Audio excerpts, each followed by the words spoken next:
Hello කොහොමද යාළුවනේ ඔයාලට ඉතින් ඔයාලා වද්දත් පිළිගන්නවා ලක්ෂි ස්ටයිල් මගේ YouTube channel එකට මම අද ඔයාලට මාරි බිස්කට් පුඩින් එකක් හදන හැටි තමයි කියලා දෙන්න යන්නේ. ඉතින් මම මුලින්ම ඔයාලට ඉන්ග්‍රීඩියන්ට්ස් ටික පෙන්නුවා. ඔයාලා ඉතින් විශේෂයෙන්ම මේ දේවල් හදන්න දන්න හින්දා ලොකුවට මම මේ දේවල් කියන්න යන්නේ නැහැ. මම මේ දැන් චොක්ලට් පවුඩර් දාගත්තා මේස හැඳි 4ක් විතර. ඒකට අයිසිං සුගර් මේස හැඳි 2ක් දාලා මේ පොඩ්ඩක් කවලම් කරගන්නවා. ඊට පස්සේ ඔයාලට කැමති නම් බටර් ගන්න පුළුවන්. එහෙම නැත්නම් ඔයිල් මොන හරි දාන්නත් පුළුවන්. මම හැබැයි මේ වෙලාවේ ගන්න මාගරින් එක්ස්ට්‍රා. ඒකිනුත් මම මේස හැඳි 2ක් විතර ඇඩ් කරගන්නවා. ඒකත් ඇඩ් කරලා මේ චොක්ලට් පවුඩර් එකයි අයිසිං සුගර් එකයි අපිට තියෙන්නේ අර ක්‍රීම් එකක් වගේ වෙනකම් පොඩ්ඩක් කවලම් කරගන්න. ඔයාලට බීටර් එකෙන් හරි මික්ස්චර් එකෙන් හරි එහෙම කරගන්නත් පුළුවන්. එහෙම නැත්නම් හැන්දකින් ඇරුපකින් උනත් කරගන්න පුළුවන්. ඉතින් ඔයාලට මේක පොඩක් දිය කරගන්න ඔයාලා මේකට බිස්කට් ටික පොඟව ගන්න ෆ්‍රෙෂ් මිල්ක් හරි නැත්නම් කිරි පිටි මිශ්‍රණය හරි දාලා චුට්ටක් ඕනනම් දිය කරගන්න ලේසි කරගන්න පුළුවන්. මම අද මේකට යොදාගන්නේ කිරි පිටි. ඒ වගේම මේකට අවශ්‍ය වෙන මාරි බිස්කට් පැකට් එකක්. මම මේ වෙලාවේ අරන් තියෙන ටිකිරි මාරි. හැබැයි මේක ගෝල් මාරි වලින් ගොඩාක් රසයි. ඉතින් දැන් ඔන්න ඔය විදිහට මම මාරි බිස්කට් දෙකක් කුඩු කරගෙන අරගෙන තියෙනවා. දැන් ඊට පස්සේ මම අර හදාගත්ත පිටි මිශ්‍රණයට කිරි පිටි මිශ්‍රණයට දැන් බිස්කට් 4-5ක් දාලා මේ විදිහට ටිකක් පොඟව ගන්නවා. හැබැයි මේක ගොඩක් බිස්කට් එක දිය වෙලා යනකම් පොඟවන්න එපා ටික. ඒක බිස්කට් එක හැපෙද්දී හරිම රසයි. ඒක නිසා මම ගොඩක් වෙලා පොඟවලා තියන්නේ නැහැ කිරිවල. මම ওই විදිහට කරගෙන බිස්කට් ටික දැන් අරගන්නවා.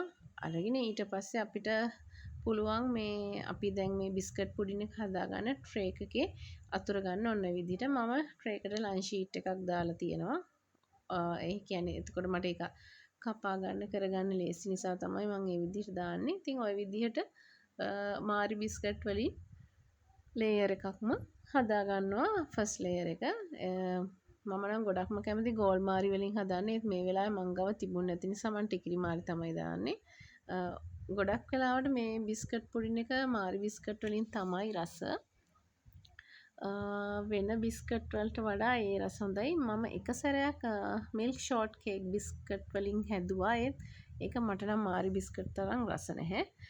දැන් ඔය විදිහට අපි බිස්කට් ලේයර් එකක් අතුරු ගත්තට පස්සේ අපිට තියෙන අර මේ අපි හදාගත්ත ක්‍රීම් එක චොක්ලට් ක්‍රීම් එක අතුරු ගන්න.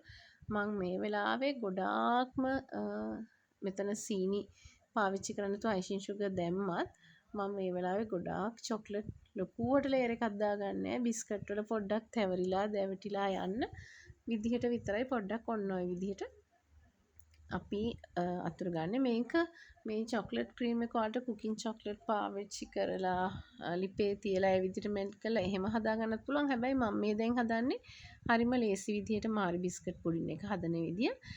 ඉතින් ඔයාලත් හදලා බලන්න හරිම රසයි.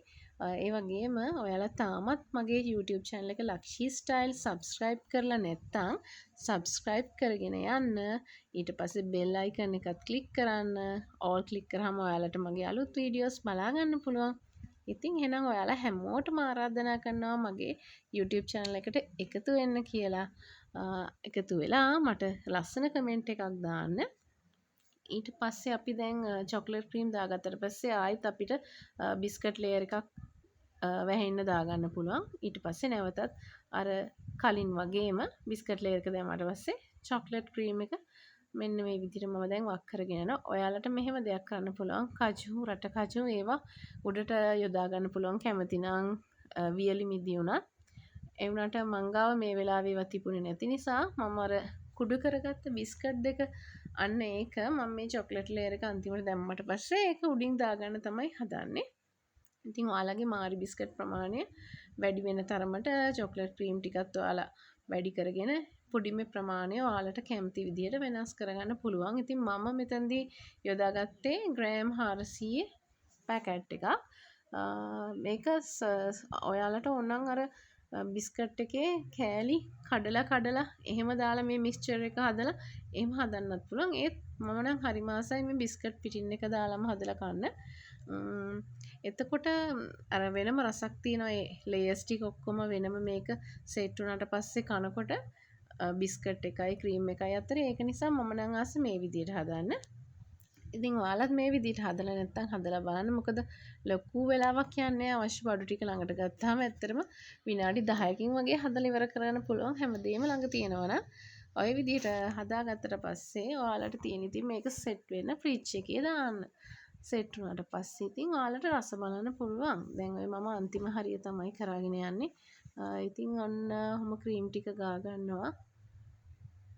ඔයාලට පේනවා ඇතින් ඉතින් ඔයාලට ඉතින් මීට වඩා ලස්සනට කරන්න පුළුවන්. මොකද මම ඇත්තටම මේ සම්බන්ධව මේ ලොකුවට දේවල් ඉගෙනගෙන කරනවා නෙමෙයි මේ සමහර දේවල් දැකලා මම දන්න විදිහට සමහර ඒවා මම හිතලා මේ විදිහට කරනවා. ඒක නිසා ඉතින් ඔයාලත් රස බලන්න ආස නම් පොඩි අයට උනත් හදලා දෙන්න පුළුවන් නිසා ඔයාලත් හදලා බලන්න. එතකොට හරීම ආසාවෙන් ඔයාලට පුළුවන් ඒකේ රස විඳින්න. ඒක නිසා මම නම් ආරාධනා කරනවා ඔයාලට ඉතින් මගෙත් එක්ක එකතු වෙලා මේවා හදන්න එකතු වෙන්න කියලා. ඉතින් මටත් බොහොම අඩු වෙලාවක් තමයි මේ දේවල් කරන්න තියෙන්නේ. ඉතින් ඒ අඩු වෙලාවක් තිබුණත් ඉතින් පුළුවන් විදිහට ඒව කරගන්න බලනවා. ඉතින් හදලා බලන්න ඒක නිසා. ඉතින් බලාගෙන ඉන්නකෝ. දැන් ඔයාලට මාව වදයක් වෙලාද දන්නෙත් නෑ මෙහෙම කියවලා ඒක නිසා ඔන්න මම පොඩ්ඩක් ඔයාලට හදන එක බලන් ඉන්න දෙනවා. ඇත්තටම ඉතින් මේකේ කියන්න දෙයක් නෑ. ඔයාලා හැමෝම දන්නවා ඇති ඉතින් ඕන තැනක අපි දැන් රෙසිපි ෂෙයා වෙනවනේ ඉතින්. ආස නම් මේ විදිහට ඔයාලා හදලා බලන්න.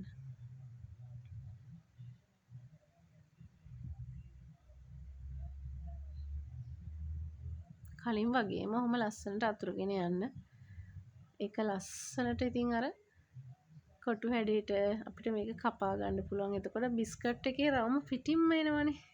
එතකොට ඒකත් හරිම ලස්සනයි ඉතින්. අර අපි දැන් ඒක කෑලි කඩලා දැම්මනම් අපිට ඒ ලස්සන ගන්න බෑ. හැබැයි ඇතුලේ ඒක අර නිකන් අර මාබල් කේක් එකක් හදනවා වගේ තමයි. එහෙනම් අපි එහෙම මේ ලේයර්ස් වලට වෙනම වෙන් කරලා ගත්තාම.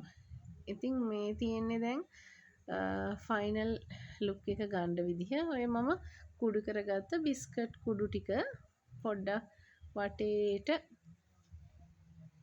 දාගෙන යනවා නිකන් පොඩ්ඩක් ඒක ලස්සන කරගන්න.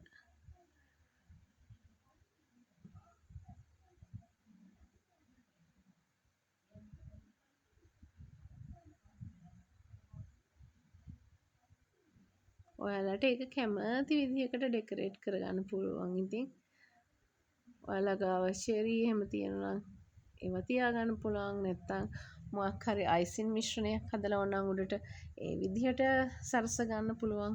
ඒක ඉතින් ඔයාලා කන පැණි රස ඒ දේවල් අනුව ඔයාලා ඒක ඇඩ්ජස්ට් කරගන්න. ඉතින් මම මේ වෙලාවේ හැබැයි හදන්නේ ඇත්තටම තිබුණ දේවල් වලින්. ඇත්තටම මේකට කජු වගේ දෙයක් යොදා ගන්නකොට උඩට හරිම රසයි.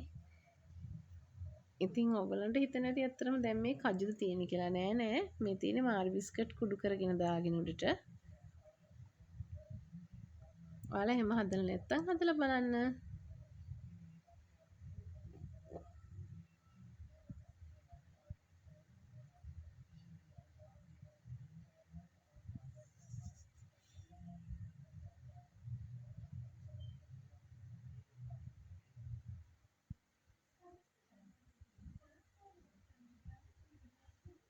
එහෙනම් ඉතින් ඔයාලත් හදලා රසමරස කමෙන්ට් එකක් දාන්න. ලක්ෂී ස්ටයිල් මාව සබ්ස්ක්‍රයිබ් කරන්න. ඉතින් එහෙනම් අදට ඔයාලගෙන් සමු ගන්නවා මං. ගිහින් එන්නම්. සුබ දවසක් ඔයාලා හැමෝටම.